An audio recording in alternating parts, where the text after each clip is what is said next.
the arts. Tonight we have a session on silent films, and our presenter is Bill Oates. Bill has BA from Milligan College, which I believe is in Tennessee, and his MA in speech from the University of Akron. He's a teacher at Rensselaer Central High School, film buff, an old-time radio buff. He's on the board of directors of the Prairie Arts Council. He's currently working on a biography of Meredith Willson, who many of you know is a music band. He's also a member of something called Sons of the Desert. And I'll let him explain that to you. Bill? Is the microphone on? Can you hear me? It's there. The Sons of the Desert is a quasi-secret organization. It's for people who enjoy Laurel and Hardy. And it's been around for over 20 years, so every 2 years we go to a convention where we celebrate Laurel and Hardy with about 400 or 500 other Laurel and Hardy buffs. And to give you a really short story, my wife and I have been married for 25 years, and for most of those 25 years she's dropped hints about wanting to go on a cruise or going to Hawaii. Well, I told her that for our 25th wedding anniversary we would go to one place or the other. Unfortunately, she saw in the checkbook the check made out to L&H Cruise. The last Laurel and Hardy convention was a cruise to the Caribbean. She said, "I'm not going," and I said, "I have 2 reservations. Somebody's going with me." Well, this was 2 years ago, and her friend said, "Go with him, he's not that bad. You don't have to hang with the Laurel and Hardy people." Anyway, we had a ball, and we watched Laurel and Hardy on a cruise boat through the Caribbean, and in 2 years we'll go to Birmingham, England, or we hope to go to Birmingham, England for the next convention. First convention, coincidentally, was in Chicago, Illinois in 1978, the first one ever. So that's what the Sons of the Desert group is. It's absolutely not serious whatsoever. It's kind of a joke on, I hope I don't offend anybody, but a joke on the Shriners and other groups that would go to conventions in big cities. Well, Laurel and Hardy did go to one in 1932, and ever since then we've been celebrating their films. Of course, they made silent films. Here's my segue, Bob. They made silent films as a result of what we're going to see tonight. Now, I'm on a time schedule, and I like to talk. Doris, you can attest to that, I'm sure. Yeah. So I have about an hour and 15 minutes worth of film clips. So I need to watch my watch so that you get out of here at a reasonable hour. And I'm going to follow along with the original outline that you have. This is especially for those of you who are taking this for credit. Yes, sir. One thing I didn't mention is at some point that's convenient for you, we take a break around 8 o'clock. It's never convenient for me. Okay. I hope they took care of all the drinking and the potty stops they have. Strangely enough, I have a schedule over there. I know some spots where we can stop. So if you will follow with me on the outline, I'll try not to be too teacher-like, not too professor-like, but we need to start with number 1, strangely enough, the prehistory of film, which goes back to a guy named Edward Muybridge and Leland Stanford. Now, on the back of your little outline, you will see a series of horses galloping, and I will tell you that story. And I'll show you some clips in just a minute. Edward Muybridge was a photographer, and if you know what a stereopticon is, you may have one someplace in your attic. Your grandmother had one, your great-grandmother had one. You'll know what I'm describing. You had a little post, and you look through 2 lenses, which are at 2 different focal points, and you put a card in it. And when you look through it, it's as if you had 3D vision. Well, somebody had to take all those photographs. And when these things started, it was at the time when our National Park Service was beginning. Yellowstone and other great parks were mostly out in the west. Well, somebody had to climb all those peaks and shoot those pictures. Well, Muybridge did this. And eventually he establishes a friendship with a man named Leland Stanford. Do any of you know who Leland Stanford was? You ever hear of the Transcontinental Railroad? When they went from Chicago to Provo, Utah, from California to Provo, Utah, and we had the Transcontinental Railroad. Well, Stanford built it from California to Provo, which is a short distance, but a very difficult distance because you have to go over a couple mountain ranges. Well, Stanford made a ton of money, millions of dollars, and he started a university. We call it Stanford. Well, Muybridge becomes his family photographer. He starts a bet one day, and some guy, I don't know what the guy's name is, says, you know what, when your horses are galloping, and Stanford had his own racetrack, he says, I'll bet that when those horses are galloping, one of the hooves of the horses is always touching the ground. And Stanford says, no. There is a time when a horse is galloping that the horse is totally suspended above the ground. They had no way to prove this. Enter Leland Stanford, who took 24 still cameras, and what he did is he put a little line across the racetrack, he covered it with canvas, and when the horse galloped by, it would click the shutter of 24 cameras. Now, the question is, who won the bet? The man who said the horse is always suspended, or the horse always has at least one hoof touching the ground? Who has a guess? Suspended. It's suspended. But if you take those 24 still photographs and you stack them and you flip them, what do you see? The horse goes galloping by. Muybridge accidentally invents motion pictures in the 1870s. It's kind of like Alexander Graham Bell did not set about to invent the telephone. Anybody know what he was trying to invent? He was working with the deaf, with Annie Sullivan, teacher of Helen Keller. He was trying to make an electronic thing to amplify sound. Well, the telephone amplifies sound. So he ends up inventing the telephone when he was trying to make a hearing aid, basically. Okay. These guys were all backward in the 19th century. I don't know, they didn't have a clue what they were doing, but that's not important. Okay. Muybridge had no desire to pursue this as the motion picture, as an art form.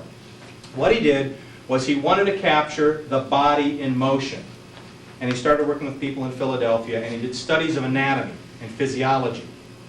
But he had no desire to make a machine that would shoot pictures rapidly and make a movie, as we called it.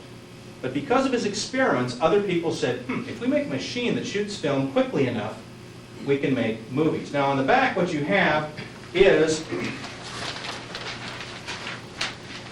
the actual pictures, and of course they're reduced and they're photocopied, of the horse going by. And you can see the lines in the background from the 24 cameras. Okay? And here's the horse galloping by. Now once again, if we animate this like a cartoon, the horse moves.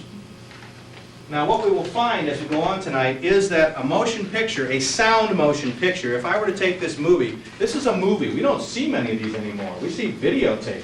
This is a real honest-to-gosh movie. As a matter of fact, I happened to grab this from the school, and if we look at 24 of these pictures in a row, that would make a second in time. Now, of course, this is The Music Box, the only Laurel and Hardy movie to win the Academy Award, but that's not important. Another Laurel and Hardy quote. If you look at the pictures, if I would take my hand and throw a ball to the back, if that took a second of time, you would see individual pictures. 1, 2, 3, like that. All they had to do was to make a machine that would shoot a lot of pictures rapidly, 24 of them a second, or in silent movies it was about 18 a second, depending on how fast you cranked the camera. See, this was done by a machine at 24 frames a second. In those days, you cranked, okay?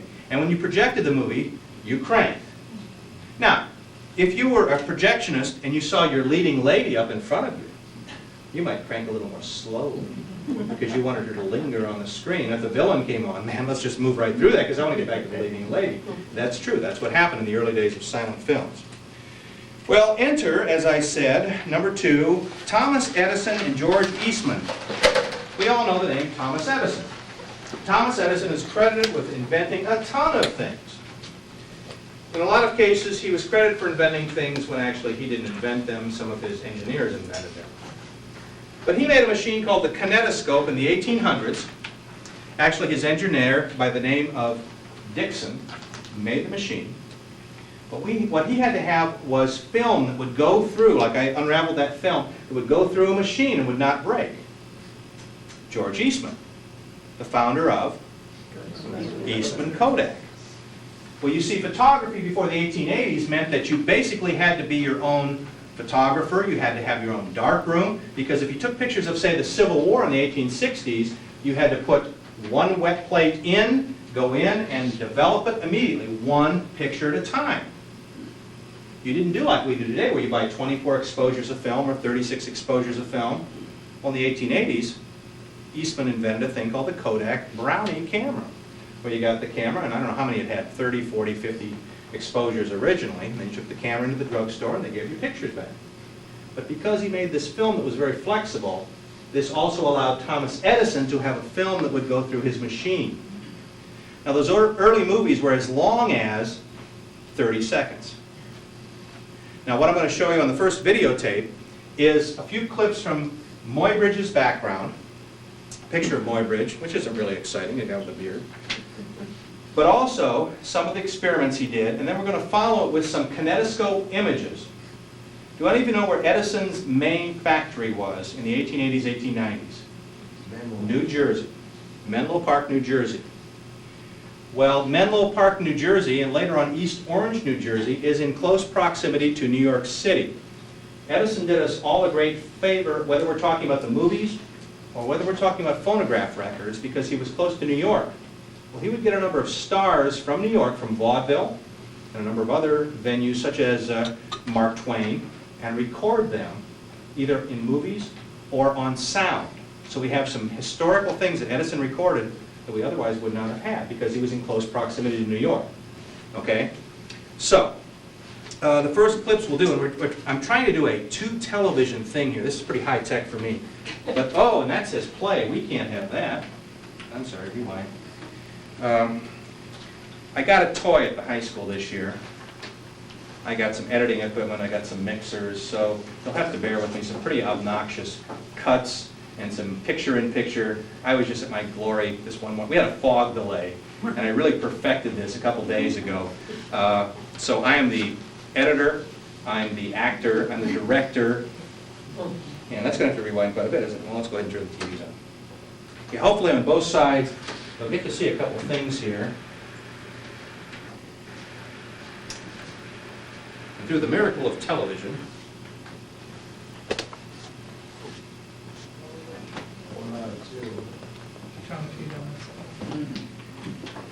I've now jumped into the camera. I should be wearing the same outfit, I look a lot better. So that I can show you close up some of the pictures via video. Video. I'm going to reach around and hit pause. By the way, you can see my setup here. Right here I have the monitor. Above there I'm playing the silent film. Over to my right, your left, I will have still pictures, which I'll be showing you in just a minute. Now the first thing I'm going to do is I'm going to pause the recorder so I can get the book out. So hang 10.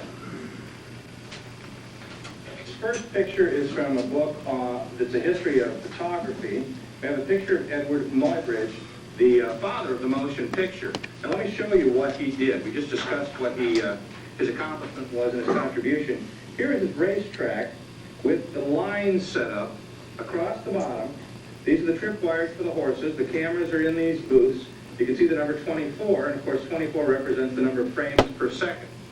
At the bottom of this page, we have an example of the type of thing that Muybridge did with his study of animal locomotion. Now here we just have a few stills of a man jumping with a horse. I'm going to go to another book now to show you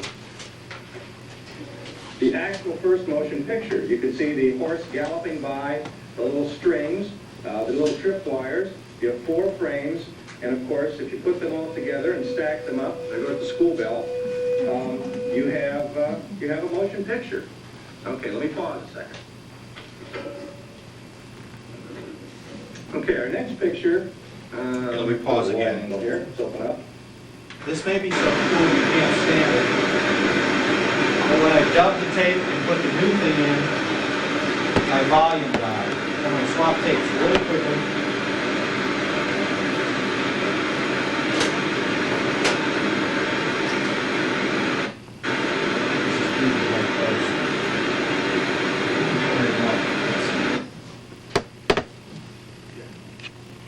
The amusement arcade like carried the phonograph out. American saw that first moving picture.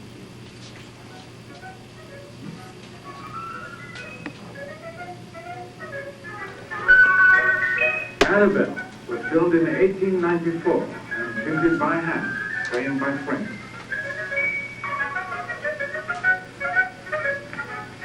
You watched her in a slot machine made by the Edison Company.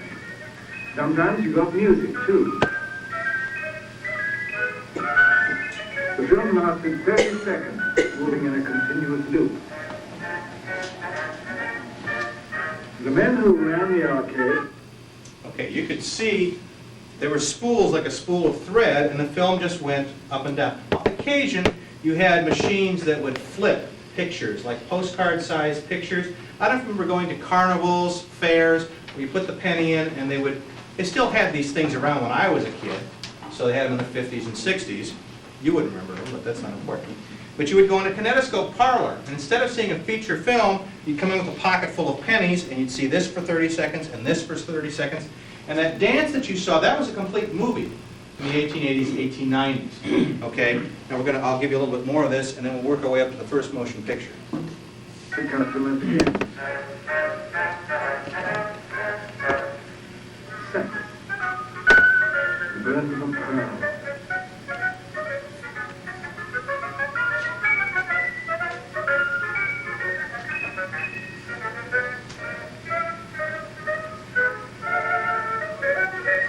She is wearing a bodysuit. This is setting in a And violence.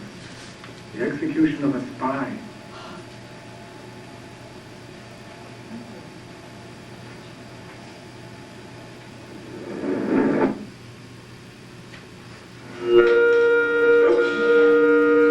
little feedback problem there.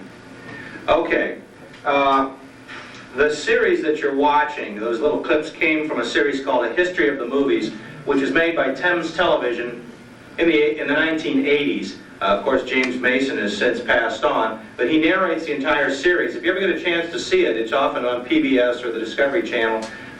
Watch it if you like old movies. It will take you all the way through the Silent Age.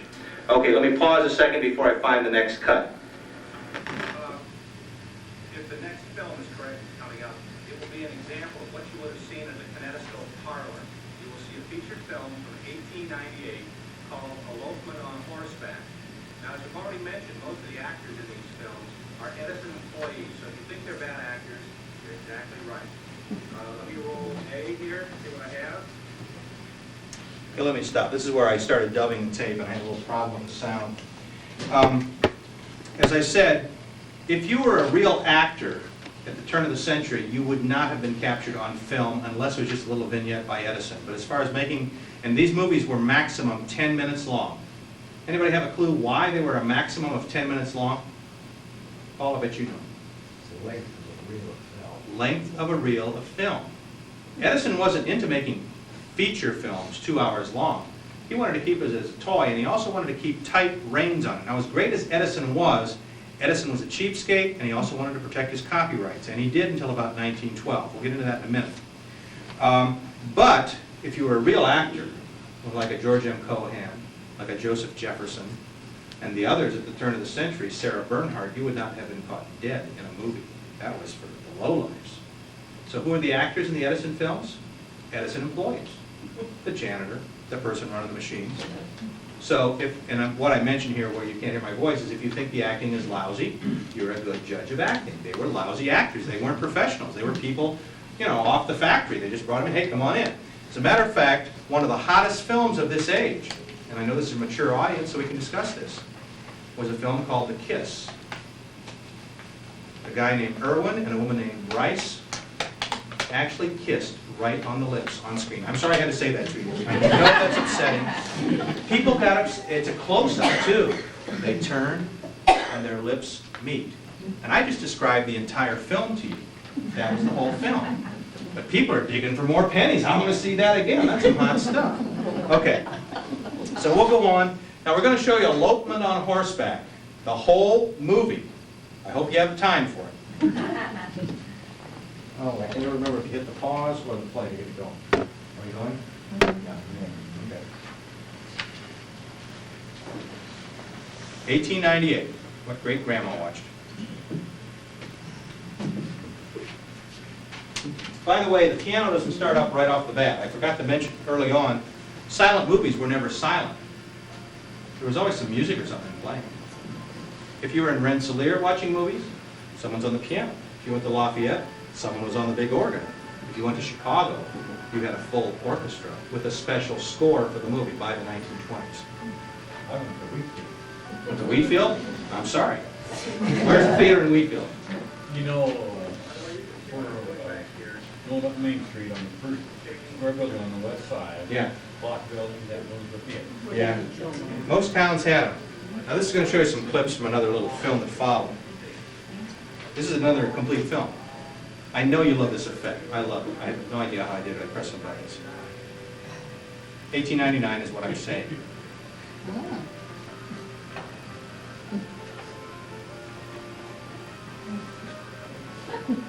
The sound will come back later, so don't panic.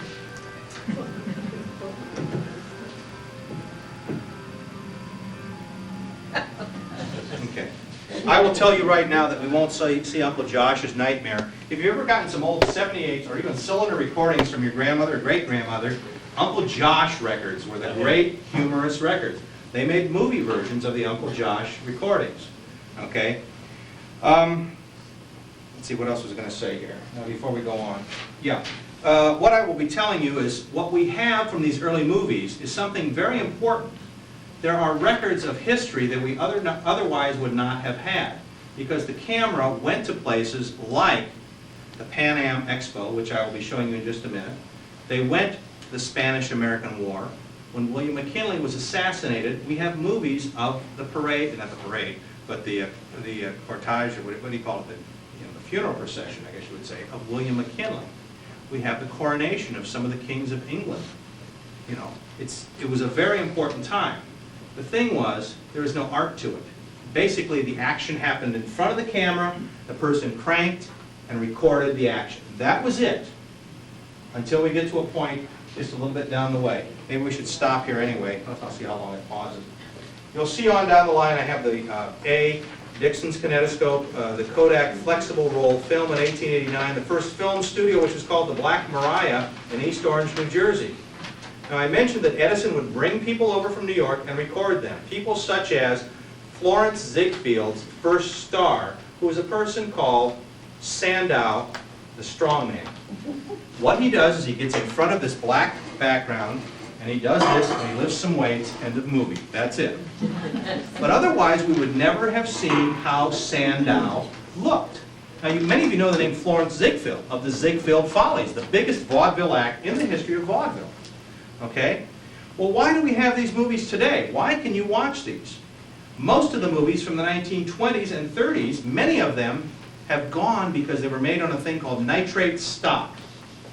The film had a consistency that did one of two things. In some cases, it gelled and became a mess, and you could not project it in a million years, or it turned to a powder like talcum powder.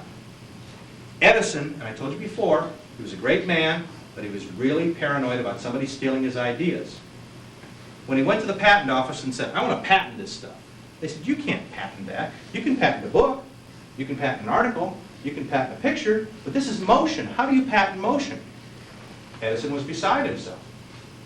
So what he did was, he took the single frames, because it was only 30 seconds, and he made individual pictures. And he said, you said I could patent pictures. So he took a picture of every frame and put them in something like a shoebox, put them at the patent office. The film deteriorated like that. Now, if you know how an animated cartoon is made, you take a picture of a single frame and then you project it.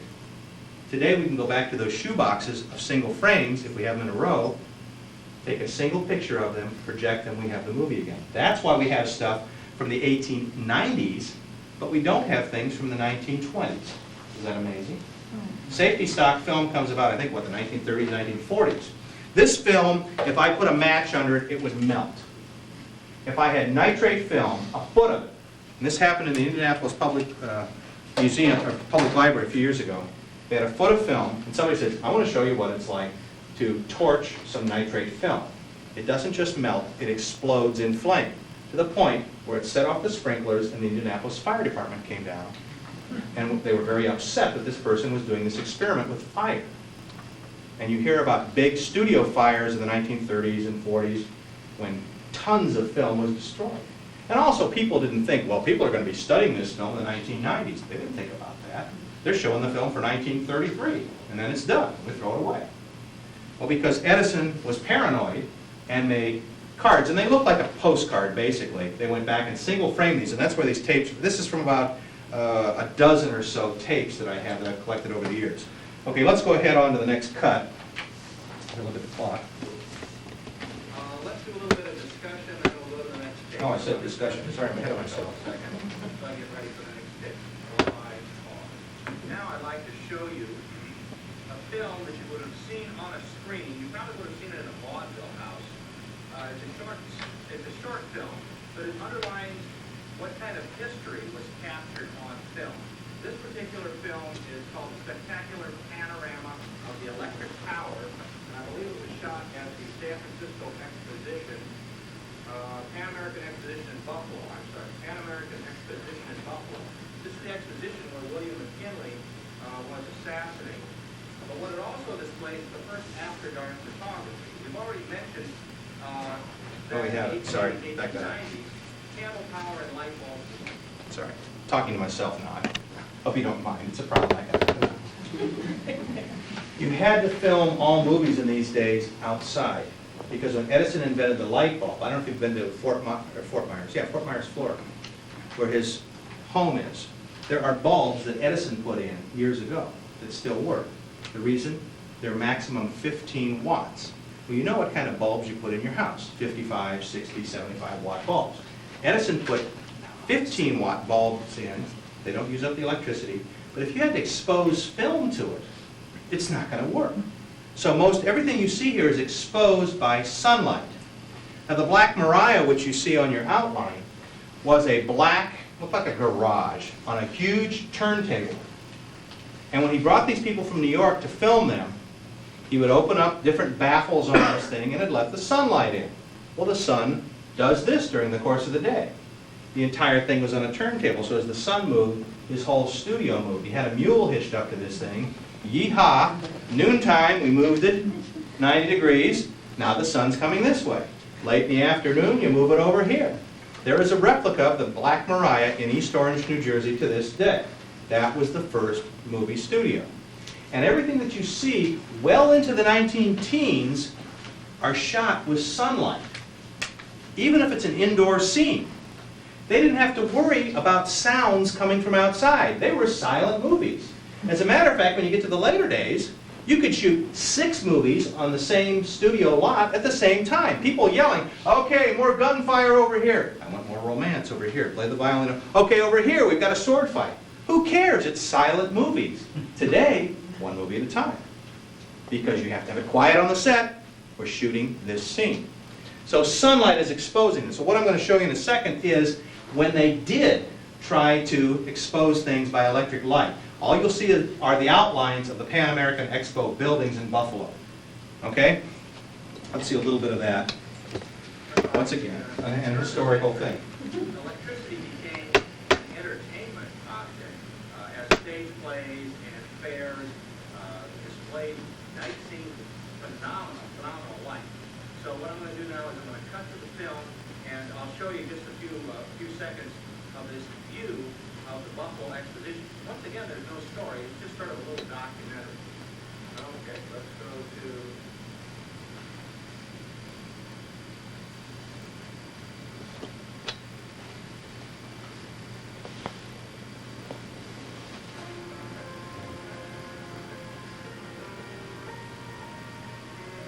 As you watch, this is just a panning of the buildings in Buffalo. And I emphasize, too, this is where William McKinley was assassinated, the Buffalo Exposition. I have my notes right. It doesn't sound right to even make it. And in a minute, it'll cut to the night scenes. Now, if you're a theater buff, and I wrote my master's thesis on theater at this time, certain plays were advertised by the number of electric lights in a certain scene during the century because people had never seen that many lights. See? Oh, now I'm talking to you again. See, I can't shut up. What I'm basically telling you, because you can't hear it because it's a dub, is just that this is they're just panning across it. There is no creative, there's no intercutting. They're not showing you another building and cutting back and showing people. It's just a panorama of what was going on at this time. I guess it sometimes seemed grainier than at other times. Well, that part of the film is decomposed more than others. That's the best way I can explain that to you. Now that you just saw the complete first film, now we're going to see it at night. Get out of here. Same scenes, but the lights are exposing. It's pretty unusual for that time. Gloria, to answer your question, as Georgia, what am I thinking? Okay. As things go through the machine, when you see shows on TV, if they've gone through, they tend to pick up things. The more you run something through a projector, the more it's going to get messed up. And by the way, stop me anytime you want. We can pause. Okay, that's about enough of that. Now, the next film that we're going to watch is the entire film, Jack and the Beanstalk, and it'll take 1902. And what you will see is the complete film, but you'll see how plays were staged at the turn of the century. You'll see some pretty cheesy backgrounds, some pretty bad special effects, but you'll see some things in a movie that you couldn't see on stage. In other words, when Jack has to climb up to the giant's place, through a series of dissolves, you go up and up and up the beanstalk. You couldn't do that on stage. You'd have to move the scenery. Let me pause here a second, and then we'll go straight to the complete movie, Jack and the Beanstalk. Okay, my point simply is this. They did not move the camera until about 1902, 1903. If you shot a stage play, you set up the camera, you focused it, your lights were on, and you filmed the stage play. If the action came into the front of the camera, fine, and then you cut the camera. You didn't zoom in on a character.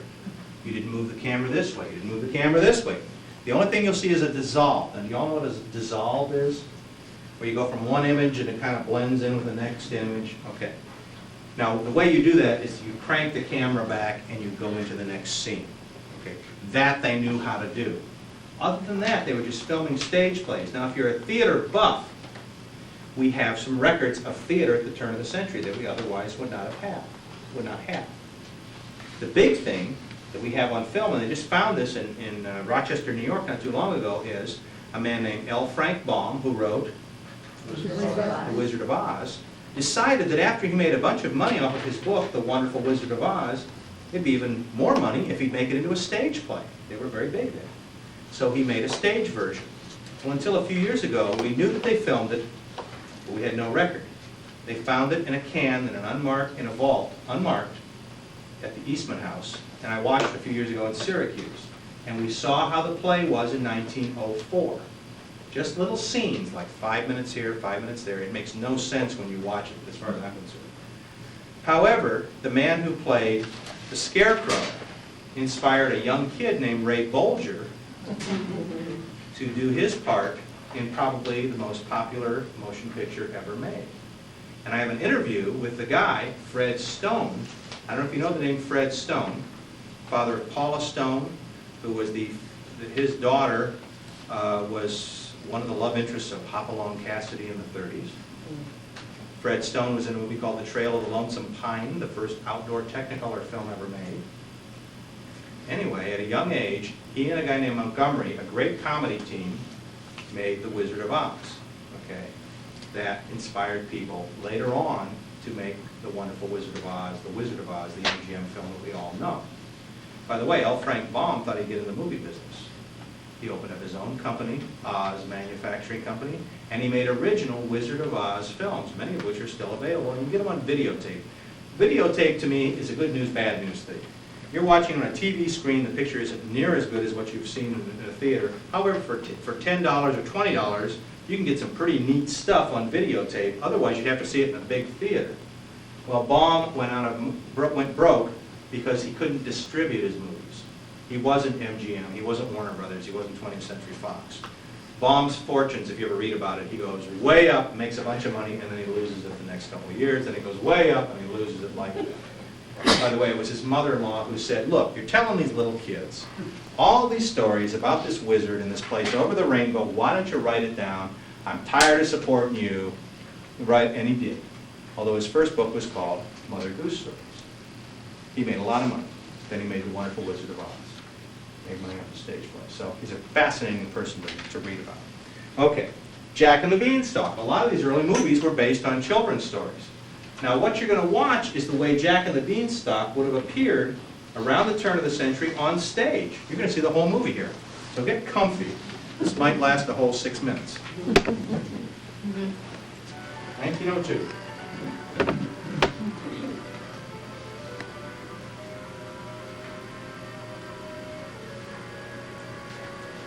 I mean, look at the waterfall in the back. Can you figure out how that effect is done? But notice the camera doesn't move. By the way, that is not a real cow. I wouldn't have guessed. See, the camera doesn't move. It doesn't do a close-up on Jack or the guy buying the cow.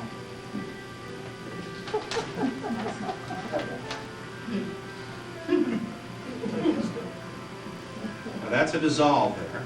A small dissolve. Their mom says, "Jack, you dummy, what'd you get for the cow?" Beans. But see, we all know the story. We didn't need a lot of titles to tell you what. We all know the story of Jack and the Beanstalk. Now, there was sort of a movie special effect you couldn't have had on stage. The fairy appears magical. You stop the camera, you put her in the camera, you start up again, and poof, she's there.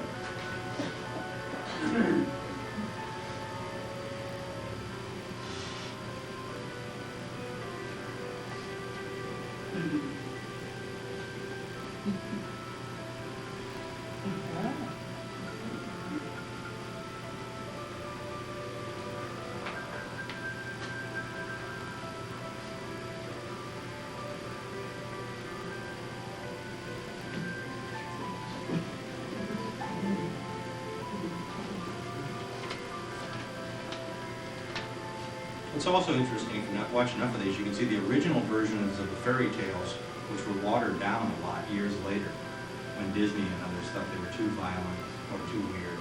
Back then, they showed them in all their weirdness.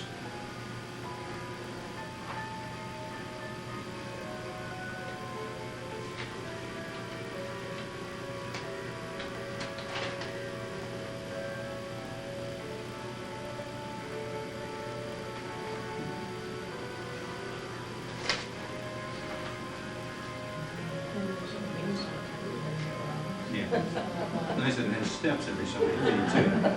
It's a magic beanstalk, you know, they have steps. By the way, that tree, of course, is a flat. That was a very common device at the turn of the century because you had to move them in and out. A lot of these plays had a lot of scenes, a lot of set scenes. Of course, the backdrop is just a flat. The house is just a flat, so you can move them in and out quickly. Go to the next scene.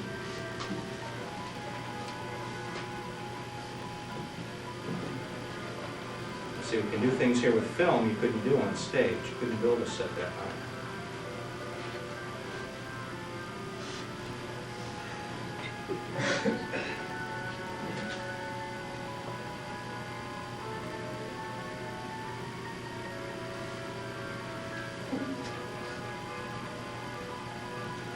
Little mini dissolve there.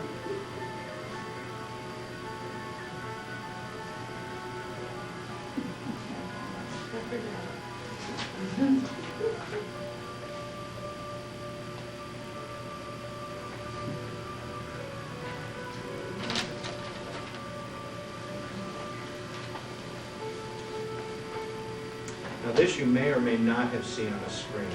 Probably you did see on a screen. It was part of a vaudeville show. If I say vaudeville, you all know what vaudeville was? A series of acts. You might have had singers, followed by a dog act, followed by this, followed by that. George and Gracie were in vaudeville, Bob Hope was in vaudeville. And then maybe one of the big deals was to show a 10-minute movie. See, it wasn't part of a special movie screen thing, you know, in a movie theater at this time. It was just part of a vaudeville act. One of the great vaudeville acts of the day that involved movies, a guy from Pennsylvania made movie tours. And he made you feel as if when you were in the vaudeville house, you were riding in a movie, or riding on a train, and going to, say, Colorado, because the people in the East would never been to Colorado. And he tried to call things out and say, okay, next stop, such and such. Also, we have films of early boxing matches. because they thought that, you know, you could do like a 10-minute boxing match of the Jeffries, Corbett-Jeffries fight, things like that. These are very big deals in vaudeville. And in just a minute, we'll talk about the next step in motion pictures.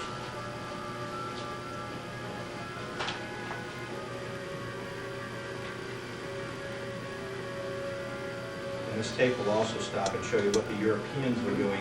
They didn't have these cheap backgrounds where you can obviously tell that that's painted on a set, that's painted on a set, that's painted on a set, and that's painted on a set. And they started hand coloring their film because there was no color film, but they knew the color would be a neat attraction. So in just a minute, we'll show that.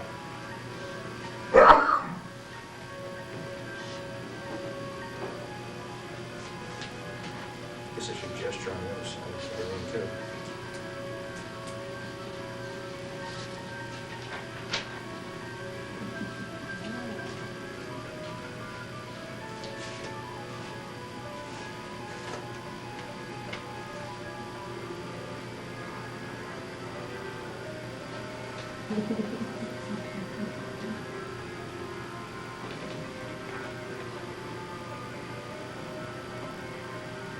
Children's stories or pantomimes were very big at the turn of the century, especially in England. The Puss in Boots and things like that were popular shows.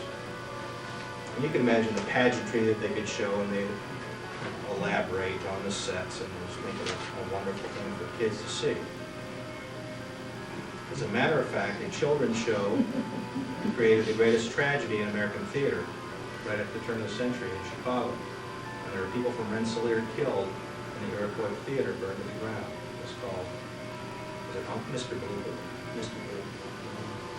Bluebeard, something Bluebeard, I can't remember his name. I don't think this is an original story, but it looks cool.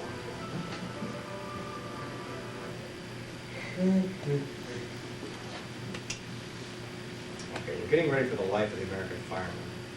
Let's hear if my voice comes up again. Okay.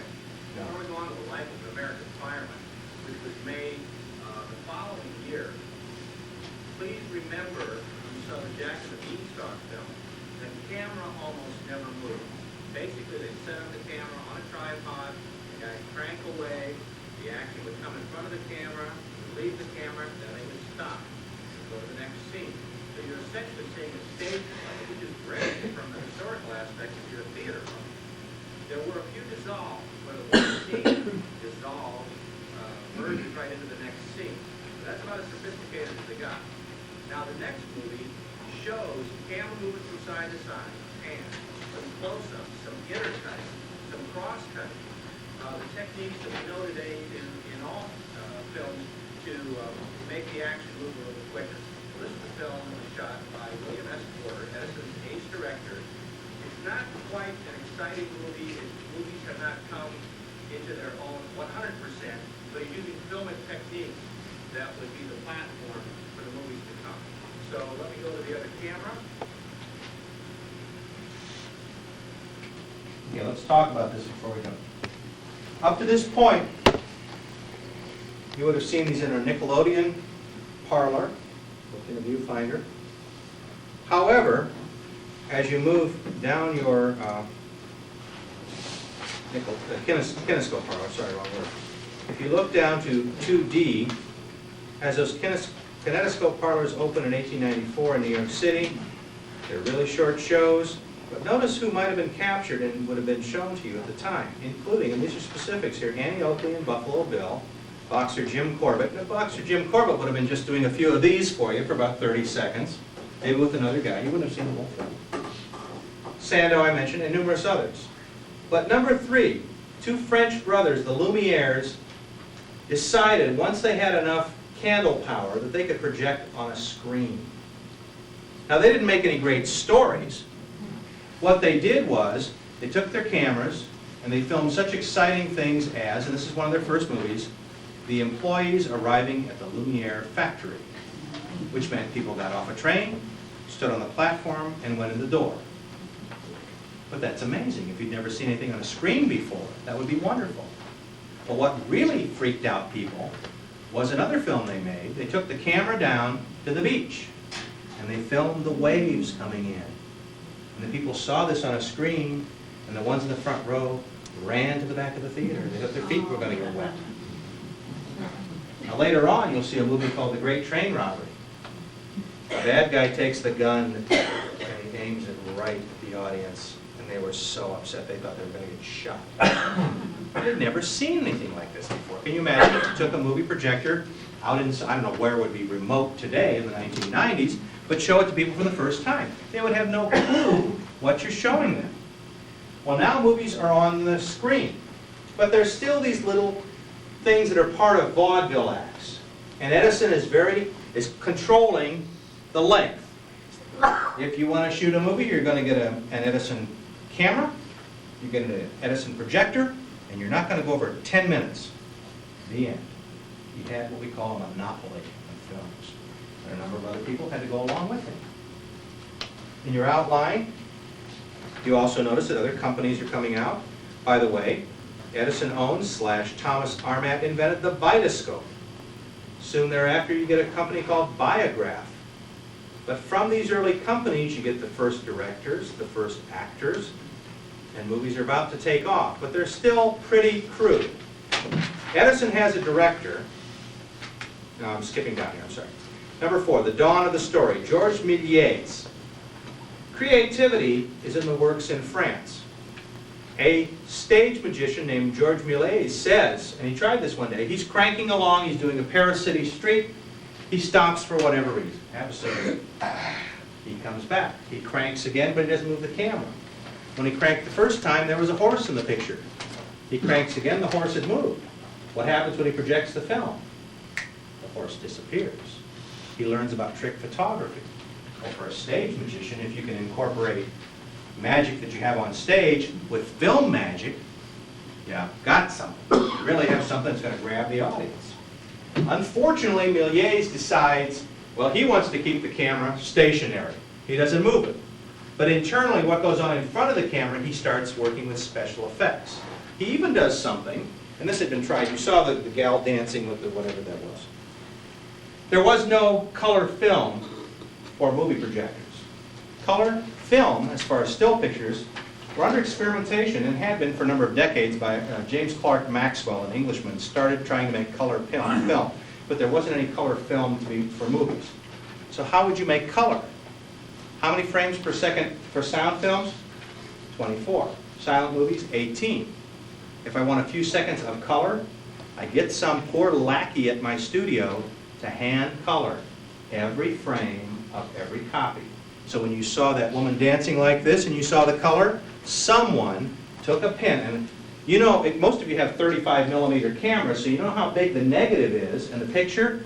Can you imagine painting every frame in a row, film after film? You're in charge of orange today. Okay, I'll do all the skirts in orange. They had to do that, okay? So you'll see a little bit of that. This American Biograph starts, and they expand film's horizons. They do something really radical. They put their cameraman on the front of a moving steam locomotive and come right in town. I'm sorry, stop that thing. Stop it.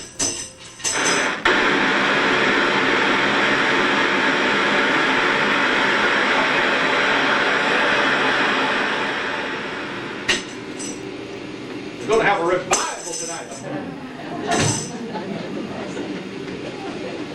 And he comes right into town with that camera mounted. You're coming right down the tracks. Your heart's going like this when you're watching that movie. Okay? They finally corral Joseph Jefferson to do a few scenes from Rip Van Winkle. Have you ever heard of Joseph Jefferson who did? There's a Joseph Jefferson Award to this day for professional actors. The man did this for like 30, 40 years. He played one part, Rip Van Winkle. Okay, I guess he thought if he lived it, he'd be old enough at the end to be old man Rip Van Winkle, but that's not important. They're also recording events such as President McKinley at home and the Spanish-American War. All this stuff is coming to us. Finally, Edison finds a story man. He doesn't want to just record what's happening. He wants to start messing with film as a medium. So he gets a guy named Edwin S. Porter who says, I'll tell you what, if there's a fire over here, now I'm going to show you guys worried about the fire, but I'm going to have an intercut of the fireman. And I'm going to cut to this. And then I'm going to cut back to your panic. And then I'm going to have a bigger shot of the fire engines racing down the street, and I'm going to go back to you going, help, help. You like that acting? That's for free. That's not extra tonight. Okay, he's going to keep doing this. And then he's going to do something extremely radical. And you're going to see this right here. Once again, put your seatbelts on. When the fire engine goes this way, the camera is going to go with it. Before that, you shot the action, and you let the action pass in front of the lens. Now they say, this is dumb. Let's have the camera go along with it. Let's do a close-up. And Edwin S. Porter basically invents the motion picture. This isn't an exciting film in the least. I'm sorry, but it's a little vignette. If nothing else, you can see some New Jersey fire departments in the wintertime. So let's play this before your eardrums are blasted out. Are we playing? Yes. Okay.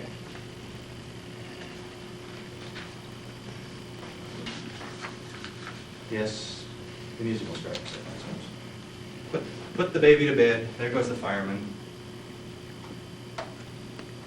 It's music up. Close up. A close up of the person turning the fire alarm.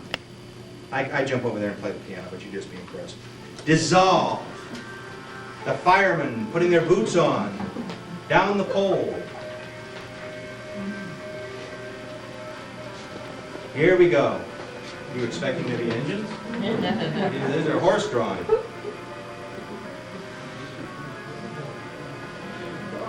Yeah. The Dalmatian, though. I don't think the dog was on payroll that day. That was ad-lib. There we go.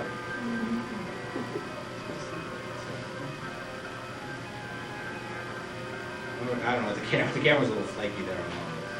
Okay, out they come. Now we move back and show you a shot. Here come the fire engines. It's not moving too much yet. We watch down the street. Oh, here's Bill again. Okay.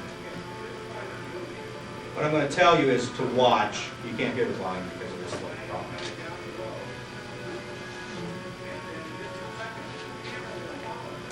Yeah.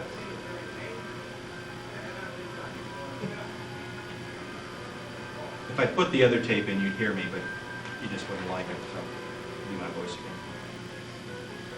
Oh, go over to this side. See what I think.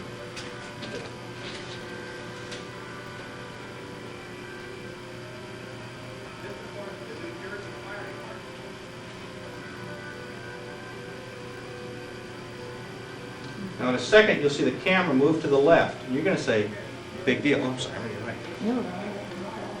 There, the camera moved a little bit to the left. It moved with the engines. Nobody did that before. There it goes a little bit more. See? Nobody did that. Nobody thought to do that. I know. How much excitement can you take in Rensselaer on a Thursday night? Now we cut to a whole different scene. Oh, the place is burning. Oh. Now, that's a set built outdoors. The sun is illuminating it. That is not an indoor set. How can I tell?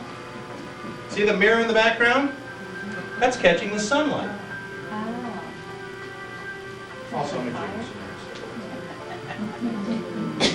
Once again, forget the acting. She's sick. Now, that mirror is very important for historians. And I'll come in and be obnoxious. You won't be able to hear me later on, too, but I'll narrate it to you when it comes up.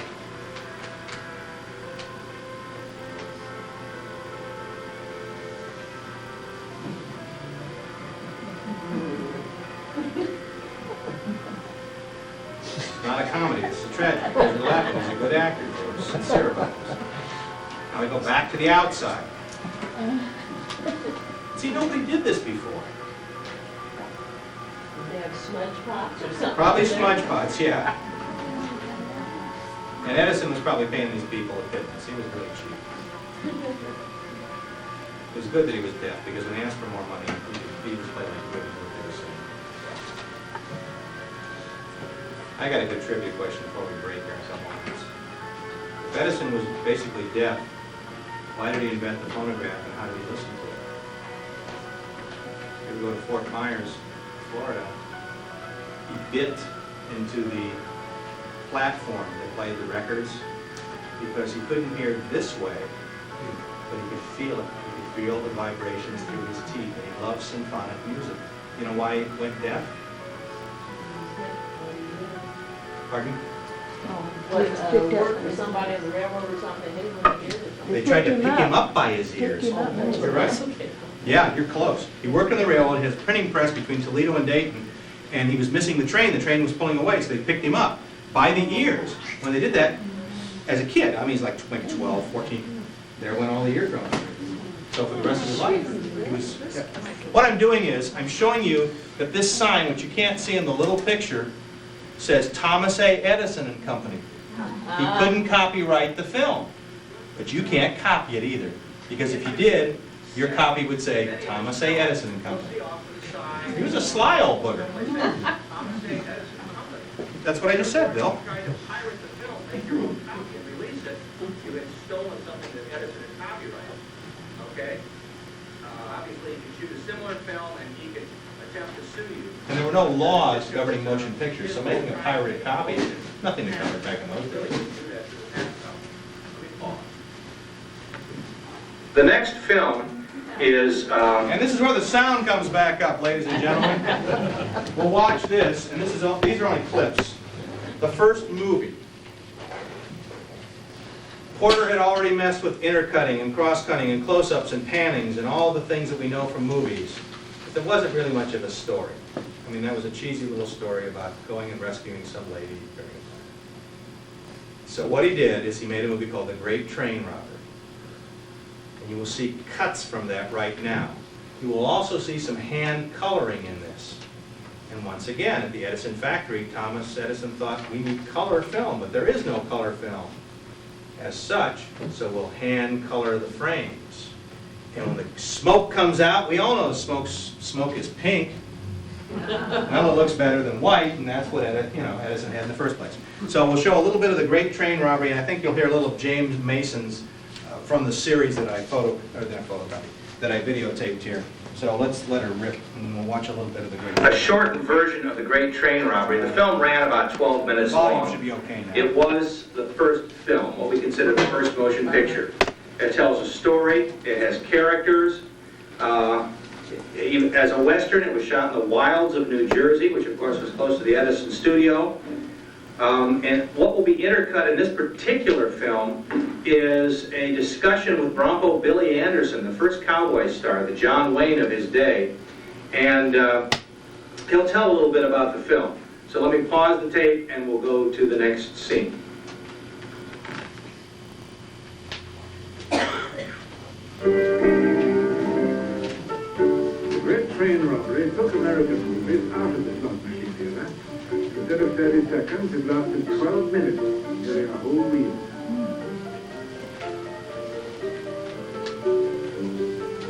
It shows the story in detail of the robbery of a passenger train. Some prints were carefully hand-tinted. To play a train robber, director Edwin S. Porter hired G.M. Anderson, later to become famous as the cowboy Bronco Billy. I played about 4 or 5 parts in that. I was the fellow that run away from the passenger train after the robbers got them all lined up and got killed. And then I was the tenderfoot in the room where they were having a dance, and all the roughnecks made me dance. They try to color the smoke from the gunfire there. And the gal's dress on the right, the color you can't see much of this picture. Anderson was in the audience at Hammerstein's Theater on a night in December 1900. Again, you can see the pan, the camera moves across. They were all seated there. Goes down.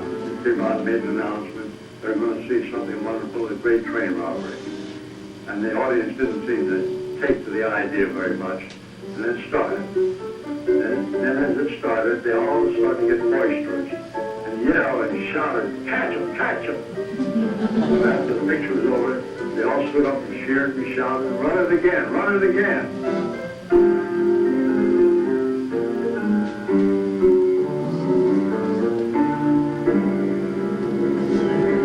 Here's the scene at the end. Point of the gun right at the And audience. after it was over, They all, in one acclaim, gave it a rousing reception. And I said to myself then, that's it. It's going to be the picture business for me. The future has no end. Through the big cities. By 1907, there were 3,000 of them. Programs lasted between 15 minutes to an hour and changed every day. Nickelodeon. Every day they were seen by more than 2 million people. How much it cost If to get in? America had the audience, it did not. 5 cents, good, okay. The most That'll be on the expensive test. films had to be imported from Italy, England, and France. I don't know, you guys can't see the color as well in this one. You can see how the This, French from Pathé Frères hand colored. and were typical of hundreds which showed the technical superiority of European films.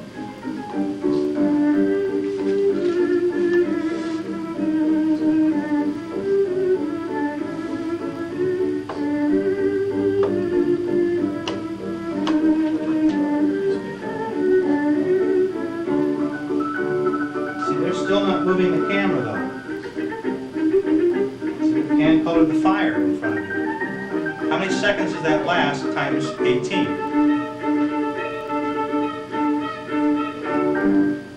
American films had less money spent on them, and it showed. Crude scenery, simple plots, flat lighting. Most actors were ashamed to appear in them. According to my notes, the next couple clips we will see, let me turn down the volume a little bit. Isn't this amazing? I'm the actor, I'm the camera person, I'm the engineer. What a world we live in. Anyway, Live too.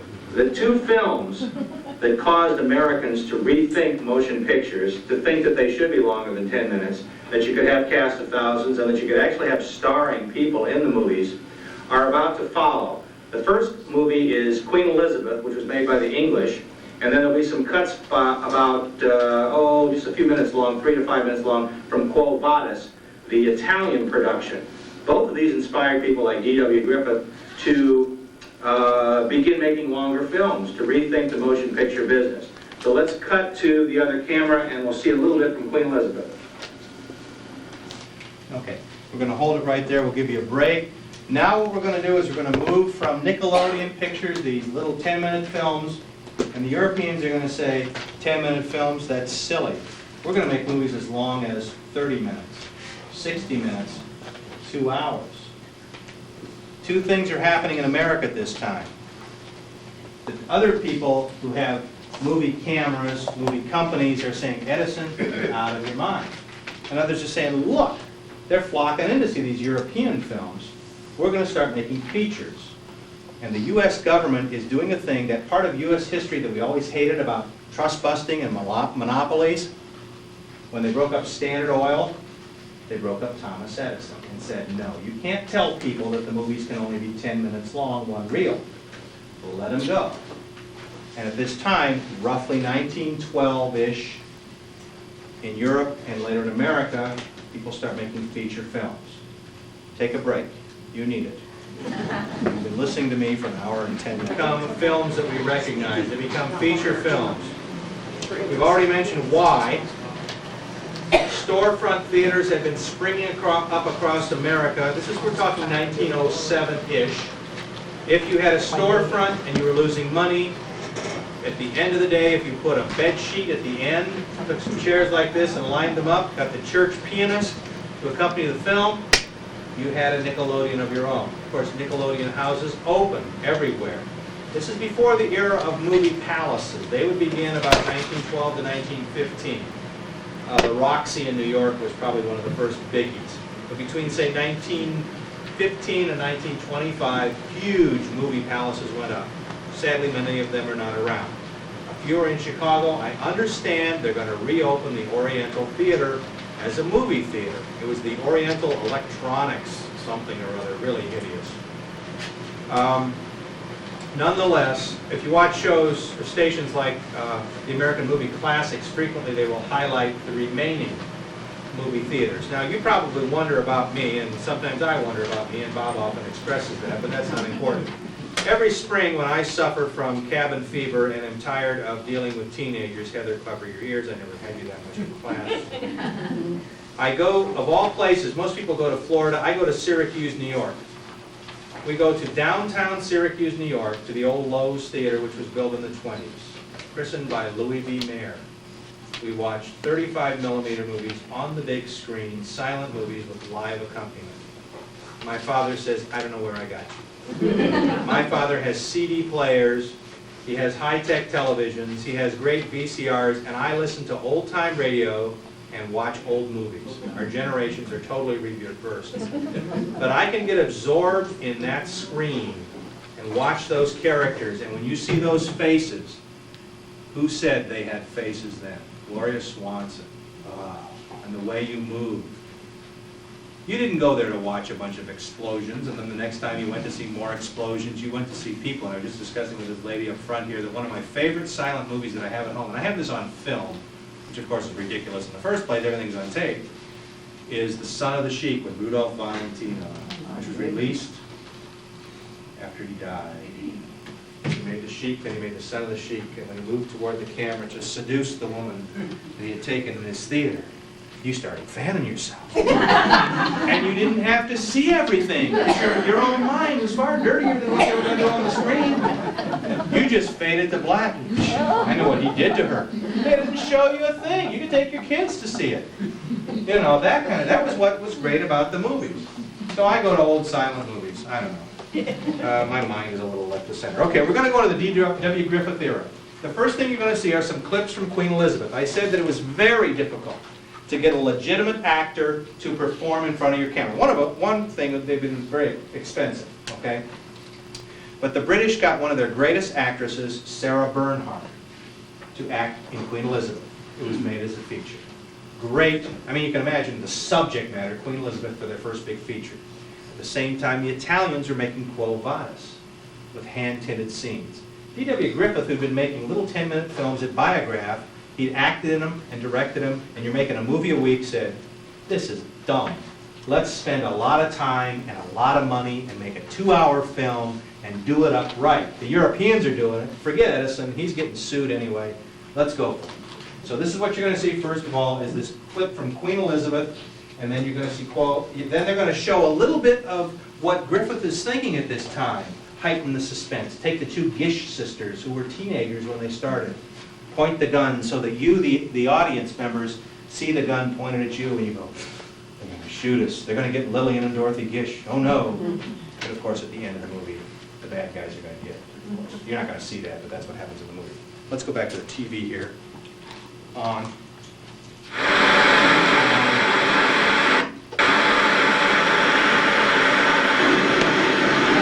Okay. Bernhardt, the world's greatest actress, made a 4-reel film.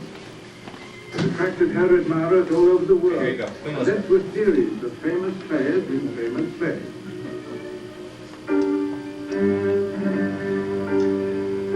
Others were convinced that merely photographing stage plays. And she's acting the way you would have acted then. No! Don't attack me. The man who sensed extraordinary potential in the moving picture was D.W. Griffith, a director for the American Biograph Company. He turned out so many pictures, over 80 a year, that he could afford to experiment. Griffith and his cameraman, Billy Bitzer, transform a close-up into an expression of menace in this gangster film.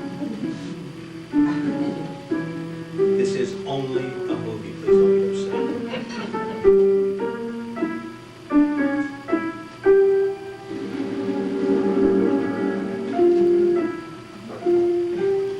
By aiming a gun directly at the audience, he makes them share the terror of Dorothy and Lillian Gish, two young actresses discovered for Biograph fragments.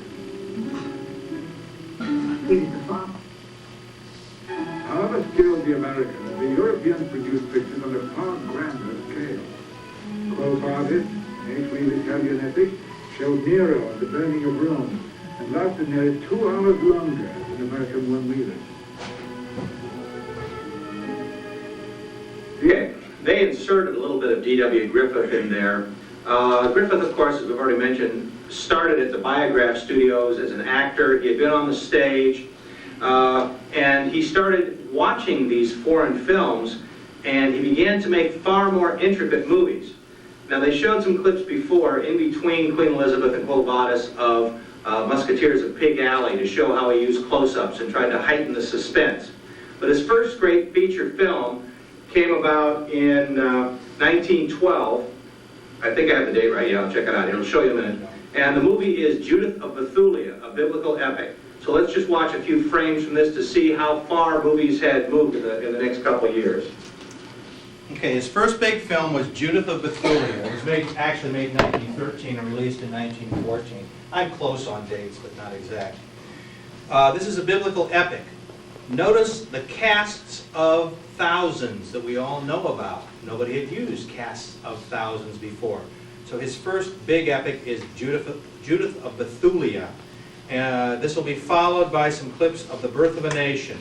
What happens is Biograph kind of dissuades Griffith from making these feature films. And Griffith decides to go off on his own and joins with a couple other people and make triangle films. I can't remember the third angle, but it's Griffith, Max Sennett, who had the Keystone Cops, and the third guy was Thomas Ince, the great director. That's the other person.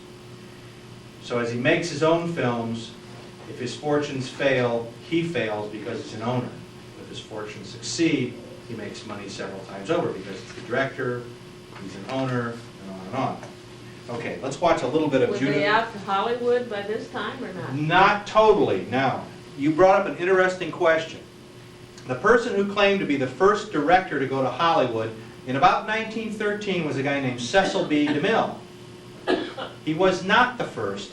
If you'd see this whole series, they show some people there even before 1910. Most of the movie companies until this time were in New York City. Try shooting a movie in 1910 in January in New York City. So some people said, let's go west. So a lot of them settled in Los Angeles. They found a subdivision called Hollywoodland. The last four letters eventually rotted and fell off the sign. They called it Hollywood. It's the name of a subdivision. Others went south. A company called Lubin. They weren't all in New York, but some were in Boston and Philadelphia. And Chicago, yeah. Well, Bronco Billy goes from New York to Chicago.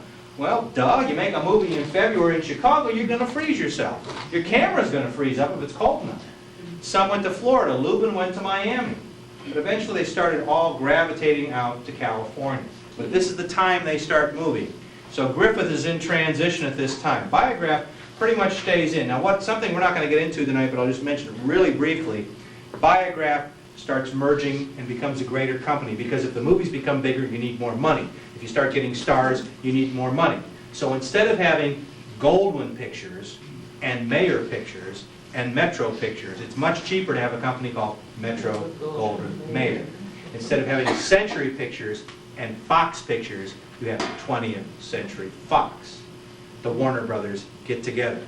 And one man decides, I need actors with names. A guy named Jesse Lasky. Means nothing to you. He started a company called Famous Players Lasky. They changed the name to Paramount. All the stars under the heavens. Well, this takes place between, once again, about 1915 and 1925. So 1925, the big companies are coming up because the little guys, they're just weeding them out. You can't have all these little companies. You can only have a Goodyear and a Goodrich and a Firestone and a General. There were zillions of tire companies in the 1920s, but for various reasons they went down. Paul, go ahead. This would have been a period. Have you ever run into an actor named Augustus Phillips? Never heard of Augustus Phillips. He was from Rensselaer. Really? Yes. Do you know what company he worked for? No, he was a stage actor in New York, Mm-hmm. and he made movies as a sci-fi. He was in hundreds of them. Mm-hmm. My master's thesis is on stage between about 1898 and 1913. And That would that have was been the his most period. active time period in stage. That's when you had one-night stands. If you had a theater in Rensselaer, every night you got a play, and most of them were lousy. That's okay. You only paid 50 cents to get in, and you only had to wait 24 hours for the next one, which was probably lousy. And they started bringing stars. However, what would have come to Rensselaer would have been people like George M. Cohan, the Barrymores, and they sold them on the name of the star. And I said earlier about the lights. In my master's thesis, I found out that some plays were advertised by the number of lights in the third scene. I saw one play that said, come down to Union Station and watch us unload the biggest train cars ever to hold scenery in a play. So what's the plot? We don't care. We have the biggest scenery cars. The next one to come through and say, see all of the farm animals in the fourth scene. People had not seen live farm animals on the stage. They bring them on stage unfed, so that someone could do an authentic farm scene. They take them off, and then they feed them so they shut up during the rest of the play. Otherwise, you'd have bang and booing and all that, and nobody could hear the play. Well, hello. I'm sorry. I got talk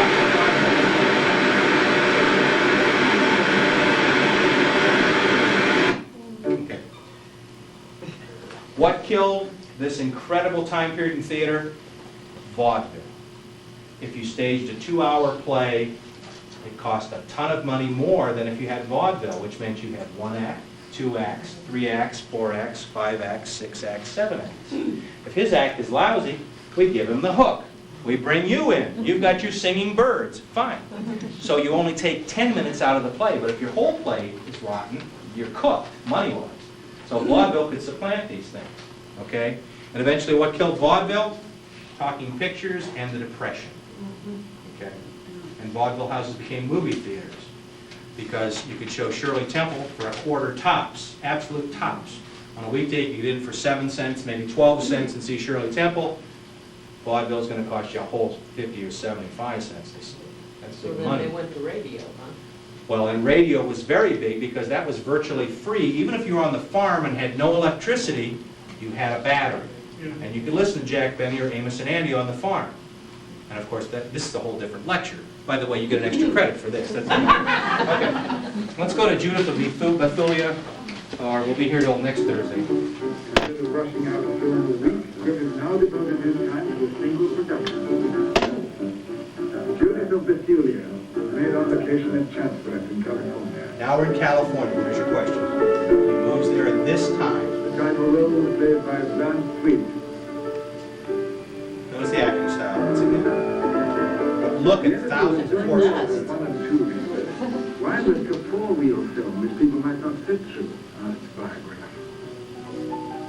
Biograph and Griffith quarreled. Griffith decided to leave, taking most of the company with him. I'm going to show you some cuts from the first great motion picture, D.W. Griffith's The Birth of a Nation.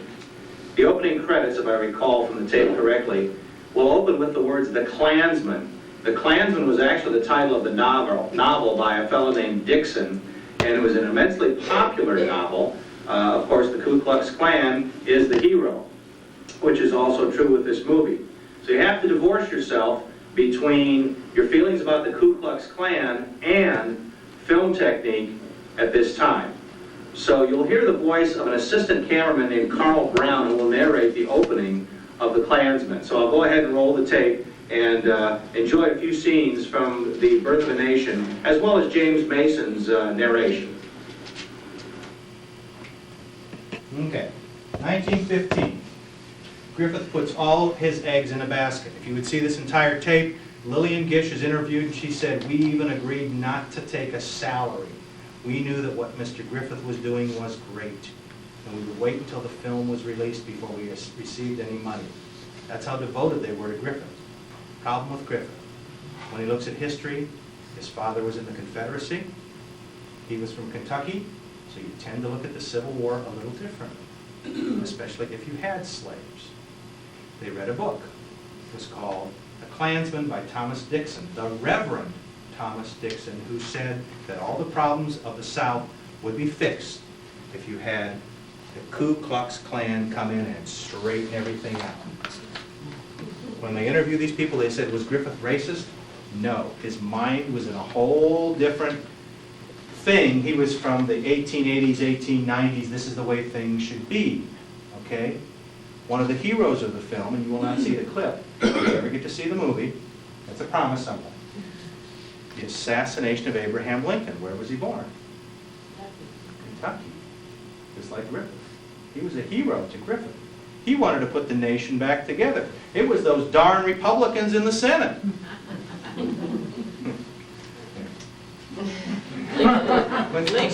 Public. Right, but he was dead, see? So they were gonna come down and, those Southerners, get rid of them, we'll send these people in and we'll take over their governments, we'll straighten them out, by golly. And Griffith is a Southerner, and he's saying, look what they did.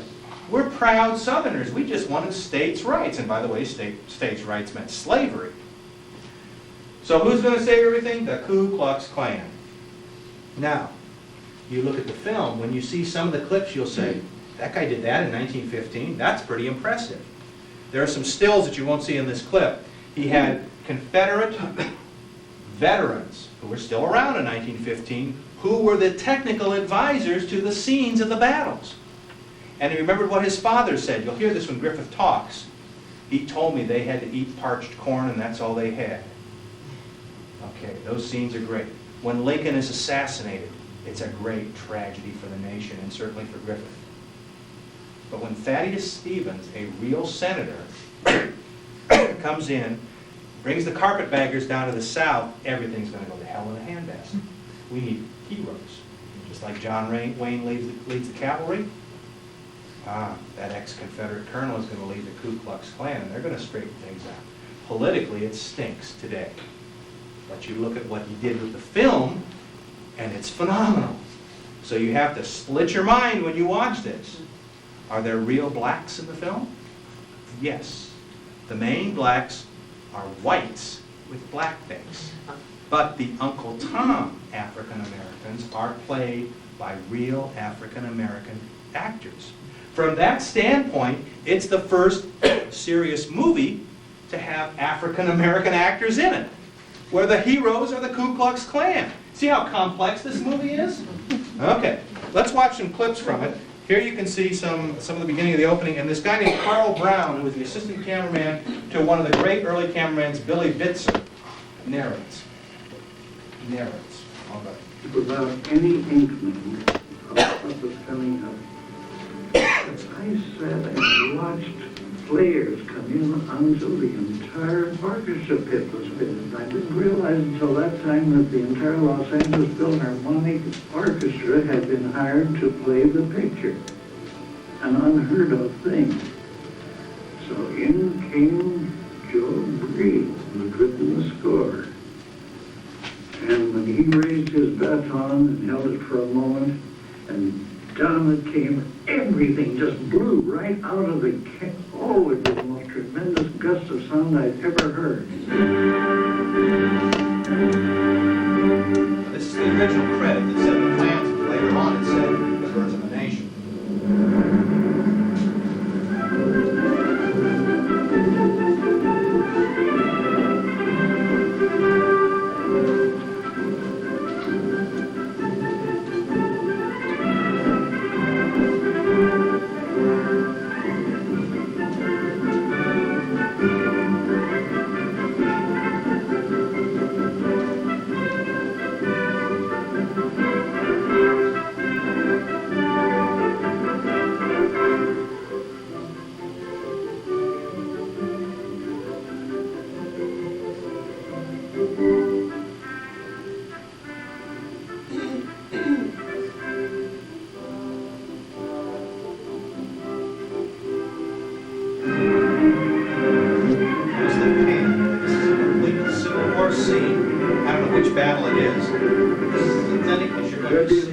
Before, but never one so sweeping and dramatic. President Wilson said it was like seeing history by flashes of lightning. Griffith changed the title from The Klansman to The Birth of a Nation.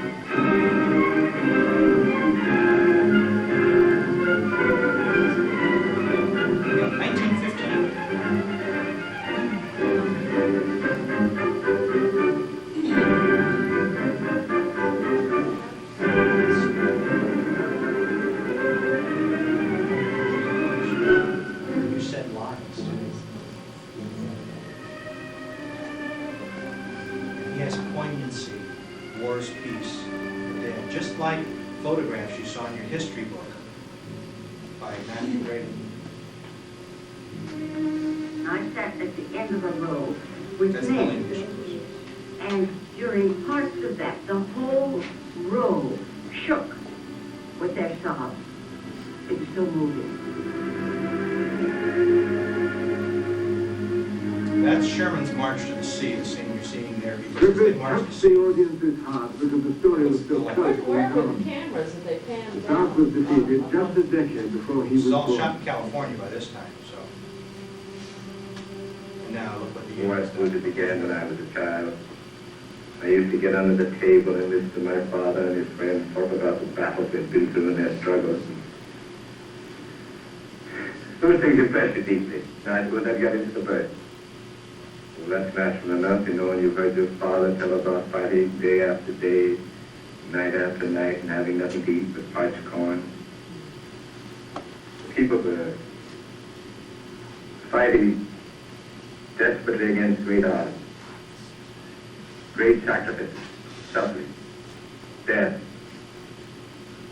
It's a great struggle, a great story. But it was a bitter story. Here's the downside. The story of defeat from the viewpoint of the defeated white South.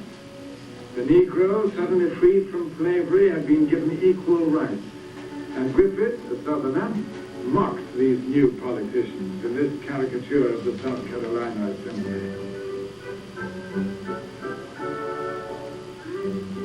Of course, you have to take Griffith and his Southern background theory, because it's a very important part of the man. He couldn't have been brought up with all that background of the South without it coloring your feelings. I don't wonder that they have called Griffith a racist. Griffith invented episodes in which white actors dressed as black behaved like monsters, pure melodrama. Yet audiences believed his fiction was fact. Mr. Griffith loved the black people. We never thought there was anything against the blacks. As you notice, the blacks are led by a white man who was patterned after Thaddeus Stevens, the senator, who said to the black people, "We will crush the white South under the heels of the black South."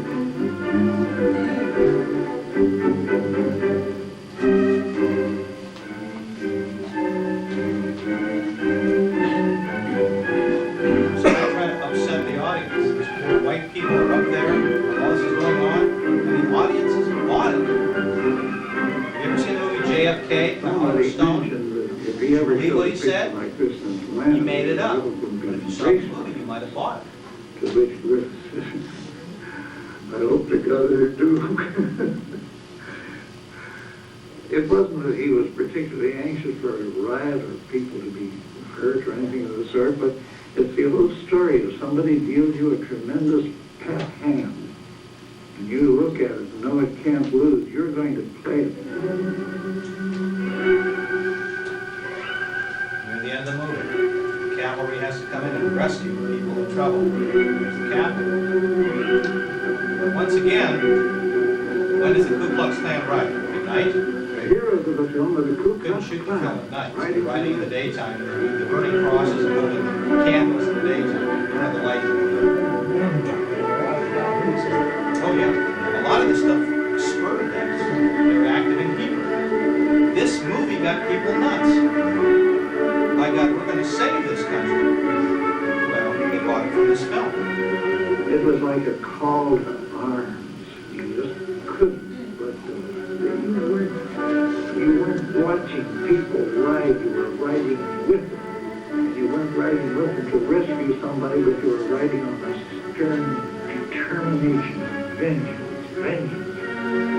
Now, this is the besieged Union family that has moved to the South. They're living here, and the crazed black soldiers are going to come in and get the white women. Notice what the guy on the right has. He has his gun. He's going to smash his wife's brains in. This guy's going to bash his daughter's brains in with the butt of the rifle. Well, he's got you upset. What a shame for such a powerful movie. Here comes the Ku Klux Klan to the rescue. Shows the power of motion pictures. Klan got stronger than after this. Exactly. Until the First World War, the strongest time period for the Ku Klux Klan is between the time this movie was released birth of a nation not after the created Civil a War. racist problem in the United States that exploded and caused any number of theaters to cancel the film. Demonstrators took to the streets. Negroes were opposed. They saw the film as renewing all the old fears and hatred. They saw that by glorifying the Klan, Griffith's film could bring about its revival, which is exactly what happened. And it made the NAACP stronger. But they knew they had a cause to fight against. Is that the original music that we're hearing? They used the Ride of the Valkyries during this particular scene, yes. However, they wrote an entire score for this, and they incorporated classical music into it, like and things Dixie, like that would have been out of copyright. But this is also one of the early films where they wrote a complete score for a 2-hour movie, and from then on, if you saw a major movie, like Robin Hood or something like that in Chicago, you would have seen it with the orchestra, with the score that had cues that went with the movie. It wasn't just random music. And put blood on the streets was proof beyond proof that it was a great and powerful picture. He's just making a movie. Okay, we'll stop right there. As you can see, not only did The Birth of a He's Nation trying to make a great film. exhibit film at its highest level in storytelling, with the horrible thought that it created race riots, that it made people more active in the Ku Klux Klan. But over all of this, you can see how film grew in 20 years from a medium where you dropped your penny into a little machine to watch a 30-second vignette of America. Now it's a force to move world opinion. The last clip that we will see will be some cuts from Griffith's next film, an even grander film called Intolerance. We've discussed this a little bit before. I don't know if I'll pause and stop this, but for now, let's go to the next tape. What you'll notice in here too, these scenes are tinted. It's still black and white film, but to give you even more drama, they dip the black and white film Ramparts was strong in enough a to color. support horses and So you sort of have color film. Blues for night scenes, greens for forest scenes, for example. If Rome is being burned, you dipped it in red. It's still black and white. But Griffith's co-workers were wondering, what had all this to do with the mother-in-law, with 20th century industrialists and meddlesome reformers? Notice the sets that As usual, the only And script no was the plastic. one Griffith carried in his head. This is plastic. Meanwhile, protests against the Birth of a Nation continued. Griffith responded with a pamphlet denouncing censorship. The theme of the pamphlet became the theme of his new film, Intolerance. This movie is so great there are 4 stories. Babylon, Griffith added Christ a third and his episode to crucifixion, scenario, a story of the death Christ. of the Huguenots, and a modern story. And then a fourth, the massacre of the Huguenots, a notorious case of religious persecution. There's a night scene, so they just dipped it in a blue dye. That's a black He was and very white. likely to have heard stories of the French Huguenots from my mother and my grandfather, who were very proud of their ancestry. The film's sets and costumes were based on well-known 19th century paintings.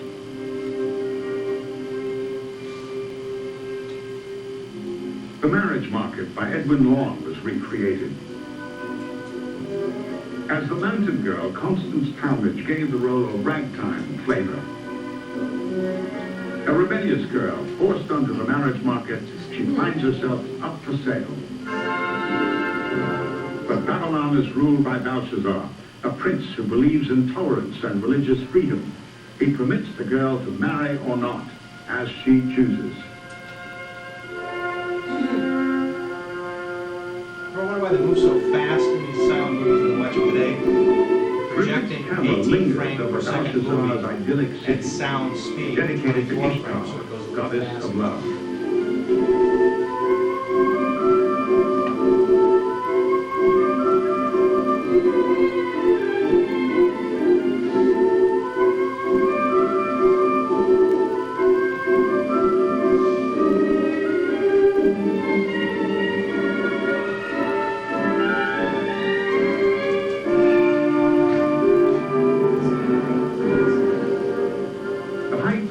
the rival god is a... I'll fast forward here a little bit to a scene. When they build the walls in Babylon, they are so strong you can race chariots on top of them. And there's a scene where they do that. Once again, here's a night scene, a fire scene. This shows the building of the scenes. And they filmed a number of these at night by this time. The residents of Hollywood thought Hollywood was going to burn to the ground. They were going crazy. They didn't know what Griffith was doing. Now this scene is the most phenomenal scene we've ever shot. He has two cameras, one on top, one on the bottom, and it's moving toward. This is a recreation of the temple at Babylon. It doesn't exist today. It's one of the great wonders of the world. It's also still on the back of your page here. You can see the elephants. You can see the hundreds of actors. If you saw the top of the temple, that was the area where they raced chariots on top. The guy spent millions on the film. When all 4 episodes... You get a little flavor of what intolerance is like. Poverty, by the way. You saw the huge set, the phenomenal 4 stories that they had. That was a very... Let's get past this guy here. I'm tired of him too myself.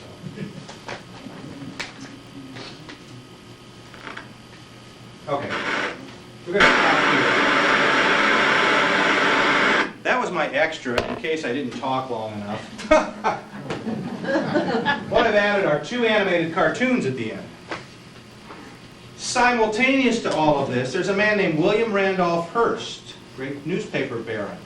He introduces things like cartoons to newspapers. He introduces things like the Sunday Funnies. He sees movies and he says, I'll take my fastest cartoonist, Winsor McCay, and I'll let him draw things and we'll single frame it. Little Nemo in Slumberland, one of the greatest cartoons ever made, and he makes the first animated cartoon. Then he makes one with a story called Gertie the Dinosaur. All this is happening at the same time, but the amazing thing is, this cartoon, which is about 6 or 7 minutes long, if you know how cartoons are made today, they draw a background and they draw a character on a clear gel, and maybe they only draw part of the character. Winsor McCay didn't know how to do that. So every time there's a background, he draws it over and over and over, and he makes 10,000 drawings for just a few minutes worth of film. Okay. That was at the end, and we're getting down to about 6 minutes till, so what I need is a little Q&A. We'll go through this. At the very end, you can see the last D on the back page there is intolerance. Griffith makes a few more great films. If it comes back on public television, watch American Masters, D.W. Griffith, something genius, I don't know what all the name of it is. Anyway, they show clips from all of these films. Much more discussion. The people who are telling about the films, these people were fortunately captured in the 1970s and 80s, people who worked on these films. Griffith made almost no sound films. His greatest sound film was a thing called Abraham Lincoln, which was made in about 1930, and it starred Walter Houston. He died in poverty in 1946. Almost no one attended his funeral except somebody named Mary Pickford, whom he discovered at Biograph. But most of the other stars were gone or paid no attention. It's kind of a sad ending. The one person who took the ball and rolled with it, if you ever heard of a name, Sergei Eisenstein, that would be for next study, a great Russian director, idolized Griffith, and he made movies like The Battleship Potemkin and others. Took the art another step higher. And if you even talk to people like Spielberg and George Lucas, they will all look back to Griffith and say, this is the guy that invented the stuff that we use for Star Wars and Indiana Jones. 8 just tells you about color and sound. I talked about James Clerk Maxwell's experiments. We talked about hand coloring. We talked about tinting, how they tinted scenes. By the way, if you want to know about Technicolor, if we move down a couple there on F, Technicolor Labs starts in 1917, and what they did is they shot 2 films simultaneously. And for those of you who understand art, you know there are 3 primary colors, so you're going to have to choose some in-between stuff, and they would shoot 2 negatives, and then they would glue them together, and that made the early Technicolor. There are feature films, The Toll of the Sea, and then Douglas Fairbanks Sr. made The Black Pirate. But if you're only using 2 colors to mix, you're not really very flexible. By 1932, they come up with a process where you take the 3 primary colors, they sell it to a man named Walt Disney. I'm sure you've never heard of him. He takes a black and white cartoon called Flowers and Trees, does the whole thing over in color, wins the Academy Award, and Technicolor is basically born with that. Of course, there were experiments before that. Edison, as early as the 1890s, he had helped develop the sound recorder, the cylinder recorder. He tried to synchronize, you can imagine this, a hand crank camera with a cylinder recorder. Not a disc, but a cylinder. To this day, we have some of those movies where people gave nursery rhymes for 20, 30 seconds. He was experimenting with sound in the 1890s. It wasn't until the vacuum tube, which came about a number of years later, helped us come up with sound on film experiments and allowed us to record sound. I'm doing this extremely quickly. You'll have to ask me later if you have questions. But by 1926, Warner Brothers, which is about to go out of business, decides to put some money in a film called Don Juan with John Barrymore. They do no talking in it, but when Don Juan sword fights, the swords clash and you hear it. And the music goes along with the action, and it's on the film. A year later, they get a guy named Al Jolson to do basically a silent film. But when he's talking, tootsie goodbye, and he sings. He only says one sentence in the entire movie that he does not sing. Anybody know what it is? It's a favorite of Ronald Reagan's. He's singing tootsie goodbye, the first verse, and the only sentence he says is a non-song. He said, "You ain't heard nothing yet." He sings the next verse. It goes back to being a silent film. Only the songs and the jazz singer are lip sync, but they are really, I shouldn't say lip sync, but he's really being recorded when he sings. But then it goes back, he's talking to his mother, it's a silent film. Anyway, once they were on the screen, movies had sound, and the viewer usually provided the mental color for the film. If you've ever seen the movie Psycho, the original Psycho, many people have said to me it was one of the bloodiest films they've ever seen, red blood. I said, what are you thinking? It was a black and white film. But I saw red blood when she's killed in the shower. The blood goes down. The mother says, the blood, the blood. Or Norman says, the blood, the blood. It's a black and white film. What was the blood? You know what they used for blood back then? Chocolate syrup. Chocolate syrup. If I punched you in the face, what would you like to shoot out of your mouth when I broke your teeth? Hershey's syrup is just as good as anything. But movies gave you the color. The color's in here. The sound is in here. Everything else is in here, see? That's why I like radio. You listen to suspense, it scares you to death. I've had students, teenage students, watch Psycho, a black and white 1960 film, and said, I was upset the next time I took a shower. I thought somebody was going to go, wing, wing, wing, slow motion, cut, cut, cut. It's an old movie, what are you thinking? It shows the art. Well, here's where the art begins, right here. That's the end of the lecture. Good night. 59, you got 5 seconds.